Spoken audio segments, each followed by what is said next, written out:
Hello again, this is Jim Stout, Slam Fund Holdings, and welcome to our vlog. Today we're going to be talking about raw land searches, how to find raw land that will work for what we do. We work really hard to entitle land into its highest and best use. I've been a real estate broker for 20 years, and that was one of the first things they taught us in real estate class. One was the old adage of location, location, location. That's your number one rule in real estate. The second being to find a property's highest and best use. And so I'm going to talk about that a little bit in this vlog, but mainly just how to find the right property that's primed for entitlement, which entitlement means getting permission from the local municipalities to do what you want to do with it, or at least to do the most valuable thing with it. So when you're first looking at land, there's a lot of different ways to search for the land. You can use a lot of different websites out there: LoopNet, CoStar, Land Century, Lands of America. You can use the local MLS. Land Watch is mainly farmland. Large commercial real estate websites. I'll go to NAI RealVest, Colliers Arnold, a lot of different. Maury Carter here in Florida has got a lot of land opportunities out there. But you can go to a lot of commercial real estate firm sites and search their properties. Commercial doesn't really share their sites, their properties as often as much as regular realtors do. They'll typically put their stuff on the MLS, a realtor will, whereas a lot of commercial agents are trying to sell their properties within the firm. And they have enough clientele and investor base to do that. They're not really doing their clients any harm doing it. But in order to find those properties, you got to go to their site. You're not going to find it anywhere else. One of my favorites actually is to go on to that particular county website and go to their aerial GIS, their tax maps, or their property appraisers GIS maps, and just look for large open areas of land and target in on those. You can click on identify, click on the land. You can find out the owner. You want to, and I write letters. I'll write, probably some of my best real estate investments have been from these. I'll just write a letter and say, hey, I see you got 40 acres here in such and such a town, and I've got a buyer that's interested in acquiring it. What would you be willing to sell it? And it's kind of like driving for dollars when you're looking for, single family homes or duplexes and stuff like that.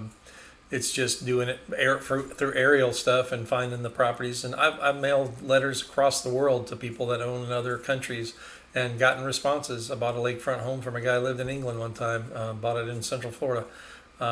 And what we do is write those letters, and then once you get permission, a lot of times you're not trying to take advantage of them, but because they're kind of not local most of the time, when you find a piece of raw land like that, it's at least they don't live in that city.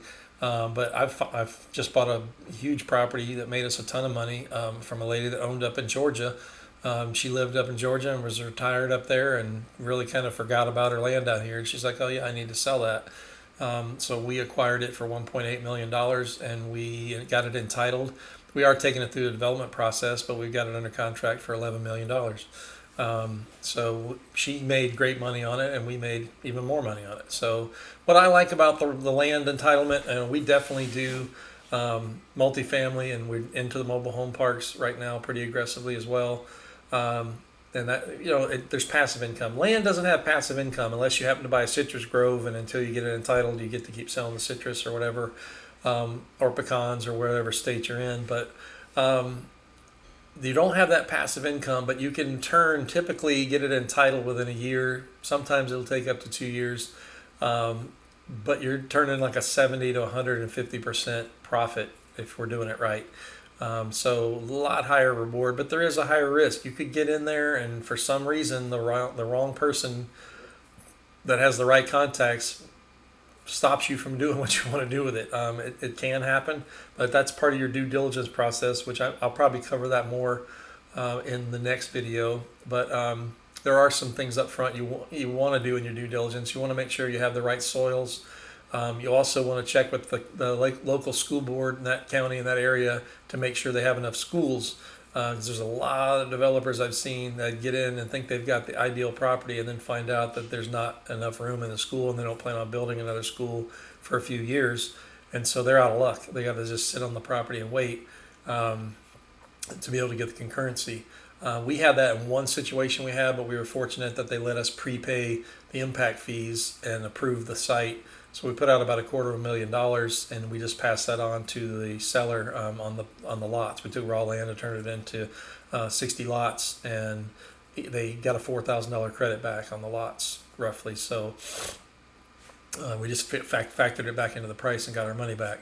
But one of the things, once you find and locate the raw land, you got to get back to kind of what we're talking about. But once you figure out where you want to be, and one of the things you might do in order before you even start your search, if you have a few ideas on some towns, I prefer some of the smaller towns in the suburbs around a larger city because they're wanting to grow. They know the growth's coming, so you want to check their future land use in that county or that town or that city, what they have it zoned for now and what it could be zoned for. Because if they tell you that we want this area to be industrial, for industrial parks, and you're trying to put a residential subdivision in there, it's not going to work and you're not going to get your approval.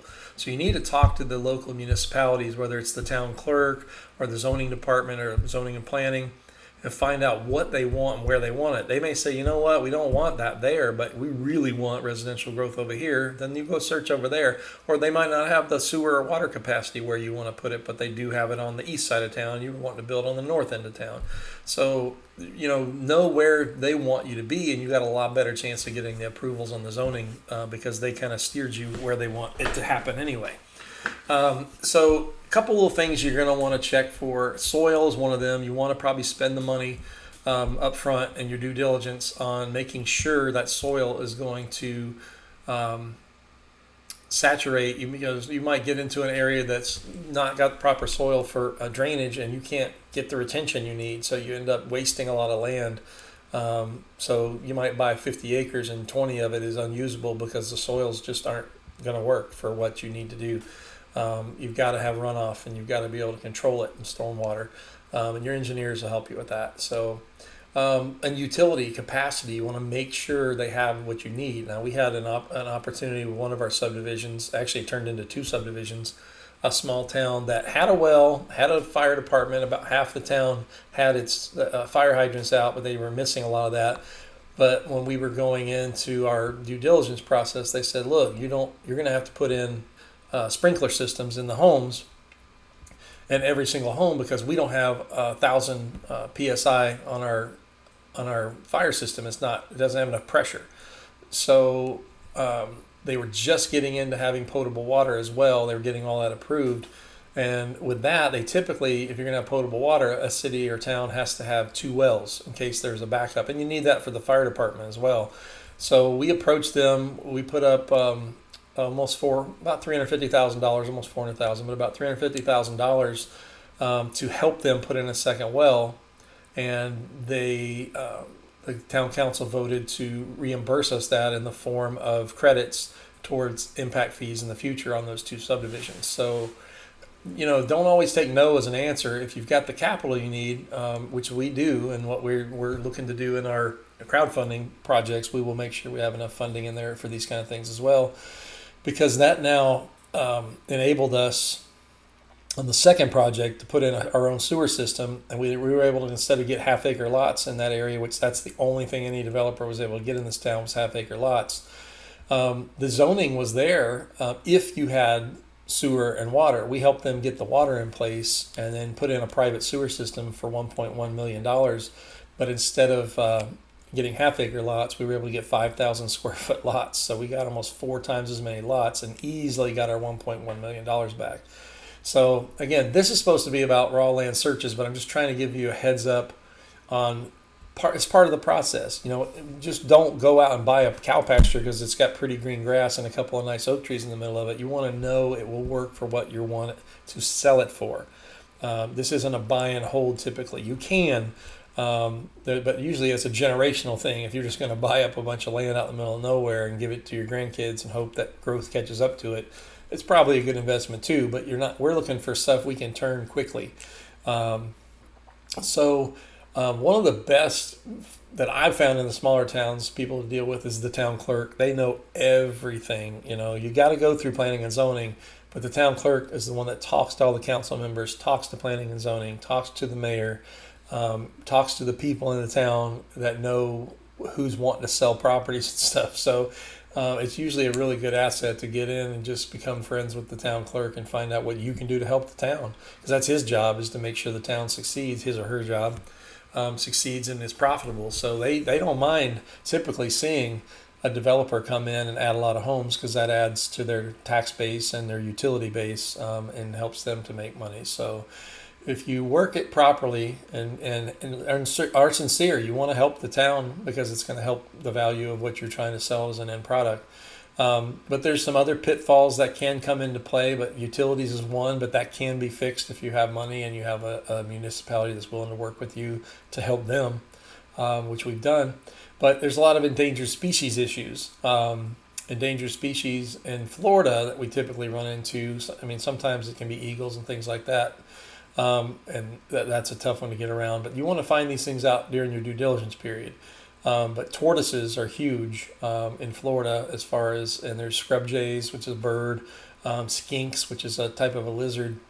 But like with skinks, you can only do research on them or do studies on them to find out if they're on the property during their mating season, which is March to May. So if you acquire this property in June, you're going to not even find out if it has skinks on it until the next year. You've got to wait till March or May and pay a company to go out and throw a bunch of boards down on the ground, pieces of plywood, and come check them every few days to see if there's been markings underneath them. That's where the sand skinks will go. And I'm talking a lot of boards on your property. Every 20 feet or so, they've got to throw a board down. And the ones we've done, we've been clear on. We haven't found skinks, but you have to do that study to prove that, if your environment could potentially hold them, you have to do that study. And tortoises, we've paid hundreds of thousands of dollars to get tortoises moved to a retirement community, which is essentially what they've done with them. So they have to be the right temperature of the year. We got stuck in the winter time where we got delayed a few weeks because it had to be above, I believe it was 65 degrees for at least 3 days in a row before you could move the tortoises to the new site. So, and we're happy to do that, but it is expensive. So you need to know what you're getting into up front. You don't have to necessarily move all of them, but you need to move the ones that are going to be affected by the construction. So anyway, I look over all types of properties. I don't necessarily trust all real estate agents in their wording. Sometimes if you see a piece of property, it'll say sewer and water or utilities, nearby. Well, to one person, nearby might mean 15 feet or across the street, and to the other person, it's a half a mile away or a mile away, but they say it's nearby. So you need to find that out, which, talking to the planning and zoning departments, utility departments, or the clerk, you can find out that kind of information as well up front and find out how far you have to go. And it's not a deal breaker if it's a mile away sometimes, if it's the large enough piece of land that you can absorb that price per lot. But you also might find out that you need to buy a piece of property closer to where the utilities are. Or if you might find out that another developer's already bought some land near you and is about to bring it right up the road from you. So there's a lot of things that need to be done in the research process. Your biggest thing is the zoning, the current zoning, and what the future land use is. If it's already zoned for what you want, chances are you're going to have to pay too much. You're paying too much for the land. It's already being priced out to go to a builder. But builders, typically the big tract home builders, do not want to go through the process of entitlement. That means going to all the town meetings and getting all the plans drawn up by the civil engineer and wading through planning and zoning meetings and wading through votes from the council and then waiting for the town engineer to review the site and going through all of the water management districts and Department of Environmental Protection. So they don't want to mess with that. So they want what's called shovel-ready lots. They want you to have it to where they literally can start driving their dozers out there on site the day they sign the papers with you.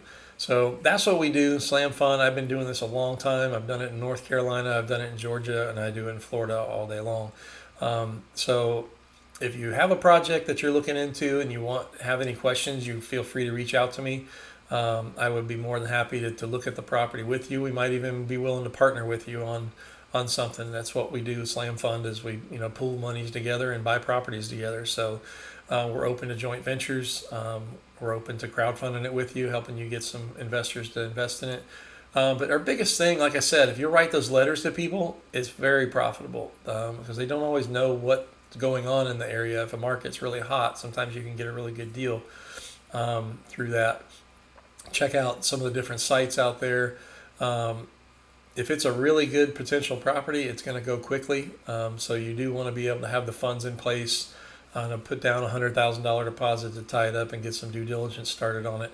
And don't be afraid to walk away. You might have spent 15, 20 grand on some soil studies and some environmental studies and things like that, but it's better to spend 20 grand and walk away than to find out you've got 400 tortoises out there that can cost you $3,000 a piece to move, or you might find that it's just covered in skinks, and that can be even more expensive than tortoises. So want to make sure it has the school capacity, the utility capacity, and then we'll go on in the next video, our next vlog, and we'll talk more about actual entitlement process and what's really done, and how to make more money off your land.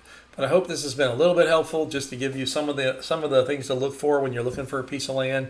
Obviously, it wasn't an exhaustive video on it, but these are things that come up, things that the everyday person may not even think of. So I hope that part of it's been helpful for you. All right, and we'll talk soon on the next video. If you're watching this on YouTube, feel free to like this video for us and share it with your friends and family. Definitely subscribe to Slam Fund. And if you're watching it on the website, you probably already know a lot about us. Check out some of our upcoming opportunities on the site, slamfund.com, and take a look at some of our investment opportunities that are past, present, and future. And we look forward to you watching the next video and learning a little bit more with us. And feel free to comment to me any of your comments, and we'll discuss it till we both learn what we need to know. All right, have a good one.